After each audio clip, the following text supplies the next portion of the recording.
Olha, tudo bem, Oneg, Ferretti, Larissa, olha, é uma novela brasileira, né? Falou do Léo Lins, isso aqui eu diria que isso é uma piada meio sem graça do Brasil, né? O tema do super salário.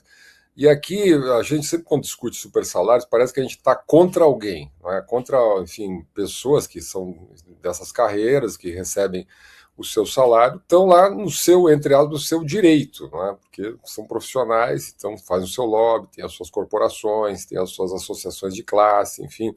Agora, quem faz a regra é o Congresso Nacional, e quando o Congresso Nacional deixa de fazer a regra, deixa de definir claramente a regra, ele acaba facultando todo esse problema. Qual é o problema? O Brasil é campeão mundial de super salários. É campeão mundial exatamente de pagamentos extra-teto definidos pela própria Constituição, que no caso do Brasil é 46.300 e poucos reais. O que aconteceu? Agora, no mês de fevereiro, a gente vem acompanhando, o ministro Flávio Dino tomou uma série de decisões. Primeira decisão dele foi de dar 60 dias para que todos os entes republicanos, né, aí você tem os estados, os municípios, você tem a União, os poderes definam aquilo que é pago com base legal e aquilo que é pago com legislação, aliás, com decisões infralegais, né? Na prática proibiu os penduricalhos, proibiu qualquer inovação, qualquer pagamento retroativo, assim por diante. Depois o ministro Gilmar Mendes tomou uma decisão na mesma direção, um pouco distinta, mas na mesma direção. E aí houve um show de lobbies. Esse é o tema interessante, o Eneg, Larissa, Ferretti. É um show de lobbies que é natural numa democracia. Né? Então, associações de magistrados, especialmente carreiras jurídicas, mas não só carreiras jurídicas, foram a Brasília fazer seu lobby. E o que a gente está acompanhando hoje, isso que é interessante, esse é o ponto do meu comentário aqui, é uma espécie de retranca. Né? Eu vou lá, é um efeito de ressaca. Né? Então você tem uma reunião do ministro Fachin com os poderes para formar um grupo de trabalho, para eventualmente formular uma proposta que possa ser levada ao legislativo e obter um consenso entre os poderes ou algo nessa linha. Né?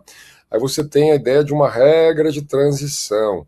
Aí você tem a ideia de um grande acordo interinstitucional. Ora, o Eneg, você conhece bem Brasília mais do que nós aqui, já trabalhou muito tempo por lá.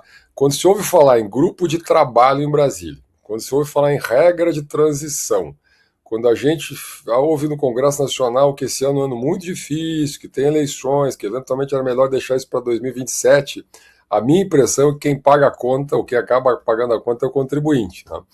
Então, e a minha impressão é que o Supremo criou um problema. O problema é, tomou uma decisão dura, monocrática, agora está no plenário exatamente entre ontem e hoje, para a chancela ou não do plenário a modulação assim, radical de penduricário no Brasil.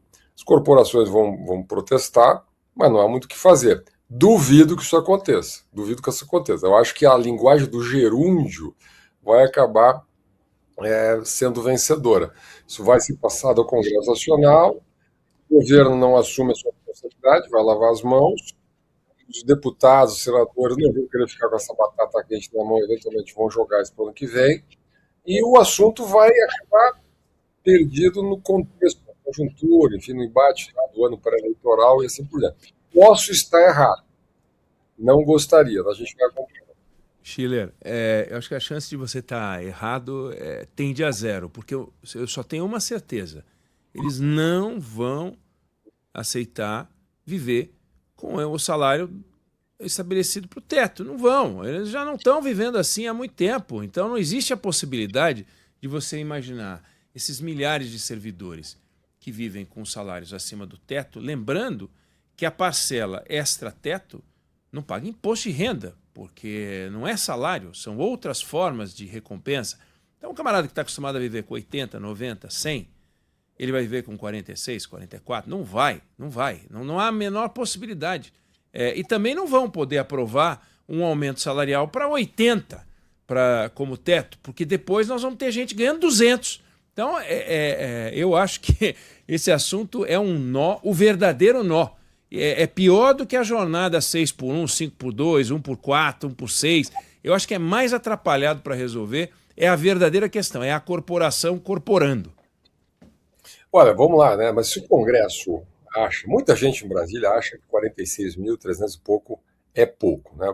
Ontem lá no Supremo, inclusive, um dos advogados representando uma categoria, né, disse o quê? Colocou que, bom, eu tenho desconto de imposto de renda, tem desconto de imposto de renda, e daí fica 29, fica 30, não dá para viver com isso, né? Como é que vai viver no Brasil? Eu não estou aqui fazendo ironias, nem criticando, cada um pode achar o que quiser, cada um pode ter uma avaliação sobre o seu rendimento, cada um pode tomar decisão, inclusive se ingressa na carreira ou não, se vai para o mercado ou não, enfim, são decisões e são opiniões num país diverso, etc. Se o Brasil, representado no Congresso Nacional, acha que 46 mil é pouco, eu acho que o mais correto seria mudar o teto. Mudar o teto, dizer, olha, magistrados, promotores, consultores legislativos, procuradores, advogados públicos, técnicos fazendários, enfim, N carreiras, eventualmente generais, eventualmente delegados, eu não vou aqui listar todas, mas enfim, diplomatas, deveriam ganhar mais.